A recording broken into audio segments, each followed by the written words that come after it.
பாருங்கள், புத்தாவை எவ்வளோ அழகாக பண்ணி வச்சுருக்கேன். அந்த பேஸ் மட்டும் நகர்ந்துருந்தது, அதனால் அதை எடுத்துட்டு இங்கே கொண்டு வந்து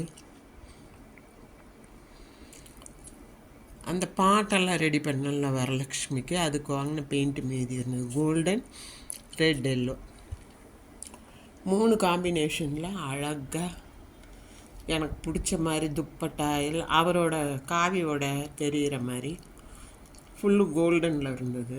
மினுமினுன்னு நல்லா நார் ப்ரஷ் போட்டு க்ளீன் பண்ணிவிட்டு ஓவல் ப்ரஷ்ஷு த்ரோ அவுட் தண்ணியில், அதுக்கப்புறம் இப்போ சேரில் பேப்பர் விரித்து பெயிண்ட் பண்ணேன்.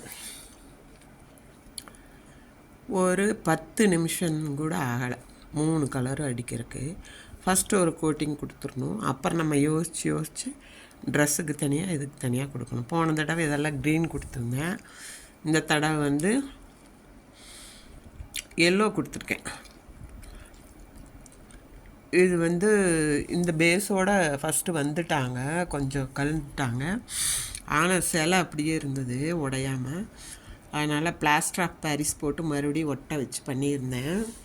வாழை இலை மேலே உட்காந்துருக்க மாதிரி இருக்கும் அவர். வாழை இலைக்கு இந்த தடவை க்ரீனுக்கு பதிலாக எல்லோ வித் ரெட்டு பெயிண்ட் அடிச்சிருக்கிறேன். அதையும் காமிக்கிறேன், இதை பொருத்தும் போது அதை காமிக்கிறேன். எனக்கு வந்து ஃபஸ்ட்டு இருந்ததை நான் எடுத்திருந்தது என்னோடய பழைய வீடியோவில் பாருங்கள் இருக்கும். புத்தர் ரொம்ப கருப்பாகி எல்லாம் அழுக்காகி இருந்தது. வெட்ட வெளியில் வைக்கிறேன் இல்லையா பார்க் ஏரியாவில், அதனால டஸ்ட்டாக இருந்தது. இப்போ கொஞ்சம் கூடுதலாக கலர் கொடுத்து அதையே புதுசு மாதிரி வருஷம் பெயிண்ட் அடிச்சிருவேன் அந்த ஏரியாவுக்கு. அதாவது புரட்டாசிக்கு முதல்ல இப்போ ஆவணி மாதம்லாம் எல்லாம் ரெடி ஆகிட்டோம்னா புரட்டாசி மாதம் பூஜை போடும்போது கண்ணனுக்கு இதுக்கெல்லாம் கண்ணனுக்கு வந்து கோல்டன் வித் ரெட்டு பண்ணியிருக்கேன். அது மறுபடியும் காமிக்கிறேன். லாங் வீடியோவாக போயிடும். ஓகே.